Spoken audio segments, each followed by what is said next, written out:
भारत की border security force के एहलकार को हिरासत में ले लिया है। पंजाब के सरहदी इलाके में बैनुल-अक़वामी सरहद अबूर करके पाकिस्तान की हदूद में दाखिल हुआ था। भारतीय मीडिया ने रिपोर्ट किया है कि वाक़या बुध के रोज़ ज़िला फिरोजपुर के करीब पेश आया था। बीएसपी कांस्टेबल पीके सिंह का ताल्लुक बीएसपी की 182 बटालियन से है। वर्दी में मलबूस और सर्विस राइफल के साथ सरहद के करीब किसानों के हमरा मौजूद था।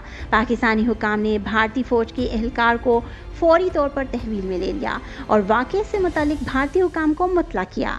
रिपोर्ट में मज़ीद कहा गया कि बीएसएफ एहलकार की वापसी के लिए दोनों ममालिक की सरहदी फोर्सेस के दरमियान फ्लैग मीटिंग जारी है।